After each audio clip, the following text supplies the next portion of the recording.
So with the light and shadow event going on and Hunt being on sale till 8th September, some of my friends are hopping in for the first time, and we're getting some new influx of players, which is always good to see. But Hunt can be really confusing to get into, so I decided to make this video to give you an overview of what this game is all about. This video will guide you through the main objectives and basic do's and don'ts for any new players or future new players. So this isn't a review of Hunt Showdown, this is a review of what it's like to live with someone who plays Hunt Show. Nah, I'm just kidding.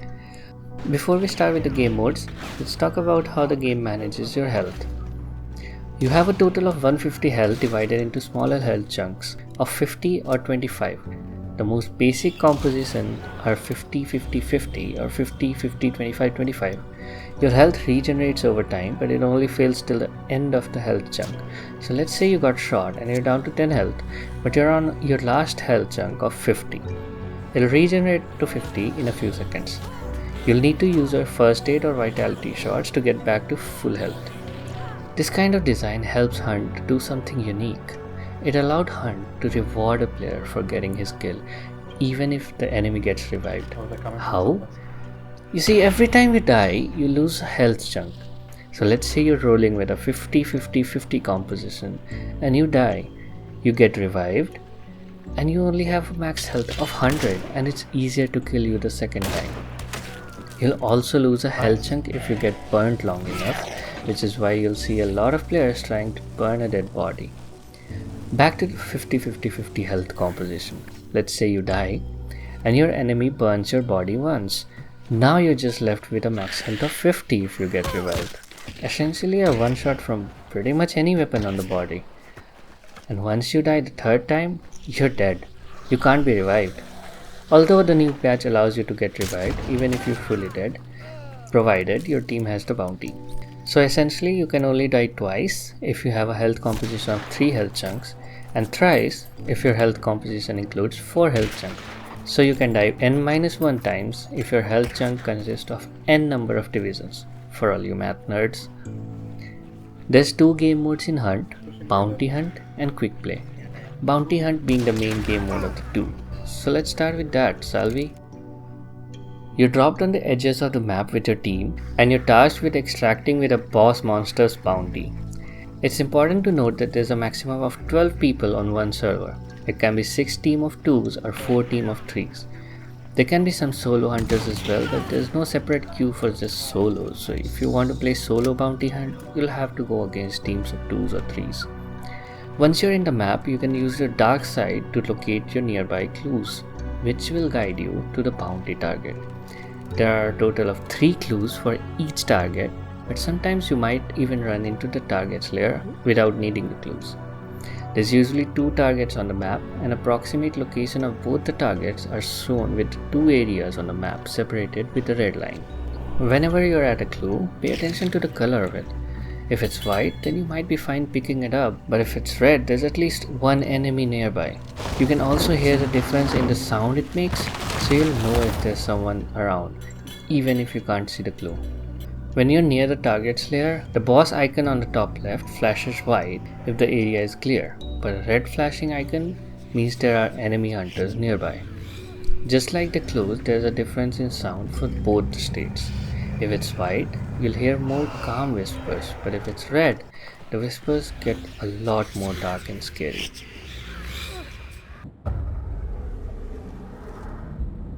One of the things that make this game so unique from every other multiplayer game is how much the sound influences the gameplay. Everything you do makes a sound, everything you step on has its unique sound. The only thing you do that won't make any sound is pulling up the map. Everything else, whether you're reloading, switching your weapons or using a first aid kit, every single thing has its unique sound. Even the in-game voice chat is proximity, which means that everyone around you can hear you talking, even the enemies, and the volume decreases as you go far from your teammate. You can make out where your enemies are and what he's doing just by listening to your surroundings. So look out for the sound traps like crows, caged dogs or chickens, horses and ducks. All of them makes loud noises when disturbed. While you're on the hunt, you'll come across a variety of PvE elements. There are various types of zombies and each one requires you to deal with them differently. Each one of these zombies has 3 states. First, being the calm state, is when they haven't spotted anyone, just doing their own thing. Second, when they sense someone being around, so they're more careful of their surroundings. It's hard to explain, but it looks like they're searching for someone or something. I'll call this the careful state. And the third state being their aggravated state. It's when they chase you and they are angry at you. It's important that you don't go guns blazing at everything you see, as it's very loud, and with the amazing sound this game has, the sound of your gunshots can be heard in pretty much the whole server. And experienced players can even pinpoint your exact location just by listening to the sound of your gun. So it's best to avoid them for the most part. But I've included some tips at the end of the video because every round you'll absolutely have to deal with some of them. Now let's come to the bosses. There's a total of 4 bosses as of now: Butcher, Assassin, Spider and Scrapbig. While all of them are very unique, the basic principle stays the same. Find a melee weapon, hold the mouse button, run towards them, hit them once or twice, run back, regain your stamina and repeat. Or just pop a stamina shot and go ham. While this sounds easy enough, it's far from it. Every boss enemy is extremely dangerous, especially when they're in their aggravated form. When you think they're angry, run for your life. Bullets are also very effective against all of them, but they'll make a lot of noise, so be careful using them unless you have a suppressed weapon. Once you've killed the target, you'll start the Banishment, which will also replenish any of the health chunks you've lost. Once the Banishment starts, the whole server knows your location because there's a huge pillar of blue light emerging from the sky locating the Banishment. There's an indication on the map as well. At this point, enemy hunters are running towards you as you're the target now. Everyone wants that bounty and they're coming for it. Once the Banishment is complete, it drops 2 bounty tokens which you can pick up and get temporary wall hacks. Your dark side gets enhanced and now shows you the location of nearby enemy hunters in orange, but you can only use it for 5 seconds. Not in one go, but every time you use the dark side, at least 1 second gets reduced. So you'll need to be efficient with it. Careful picking up the bounty though, because the enemy hunters can see the bounty's approximate location on the map all the time, and there's also a huge thunderstorm indicating its approximate location in their dark side. Now if you have the bounty, your main goal is to get out of there and extract to win. But if you're anything like me, you'd probably want to fight and not run away.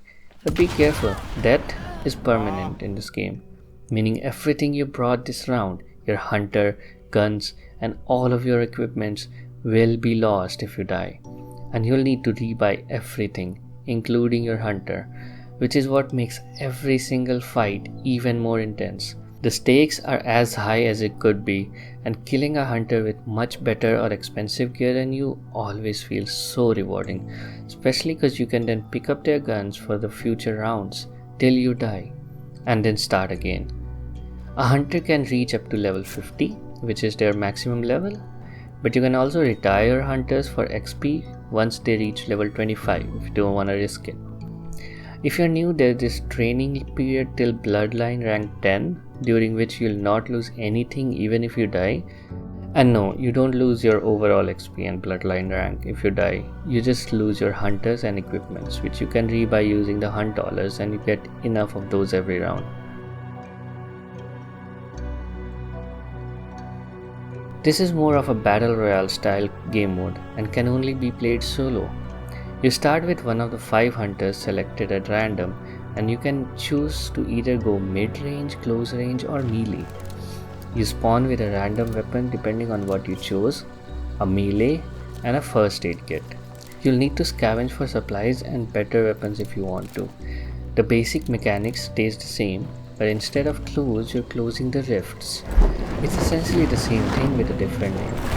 Once you close the 4th rift, the wellspring gets activated and you absorb its energy slowly as you're trying to survive, because now everyone knows your location in a similar way as the bounty hunt. Only here, you don't get wall hacks. but your enemies do, and only for you, and without any time limit. At this point, your objective is just to stay alive till the timer runs out, while everyone else is on their way to hunt you down, simultaneously fighting each other.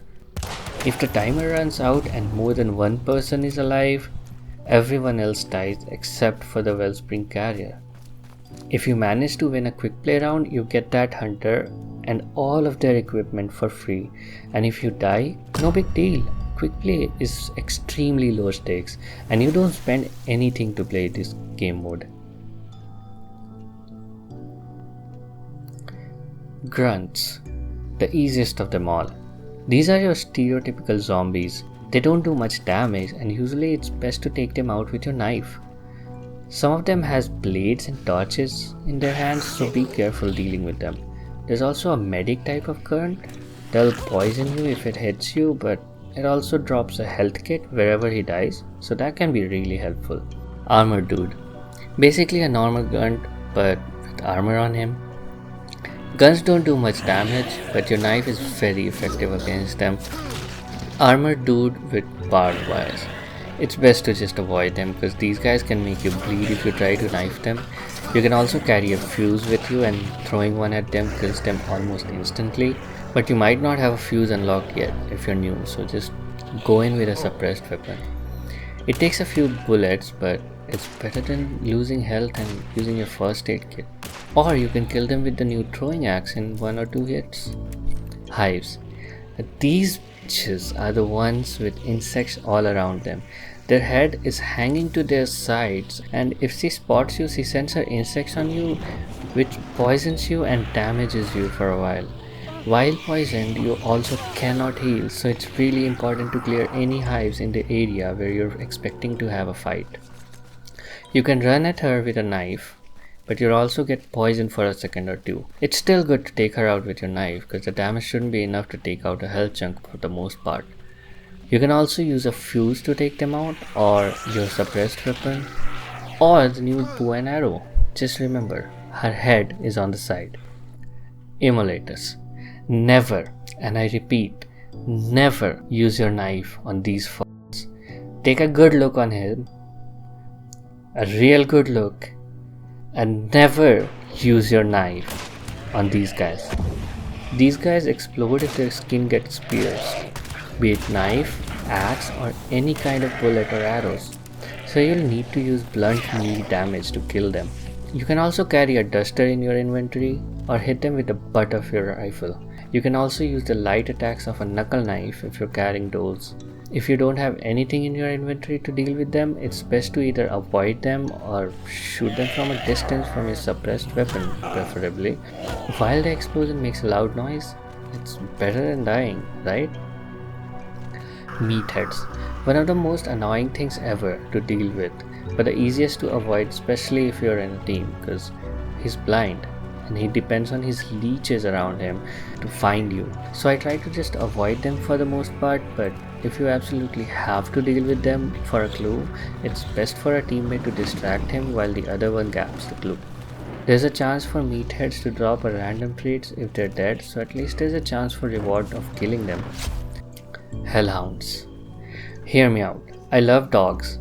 I absolutely fucking hate these guys. If there's anything that's killed me the most apart from other hunters, it's these fuckers. They move so fast, it's really hard to hit them with your knife, but that's also the most effective way of dealing with them.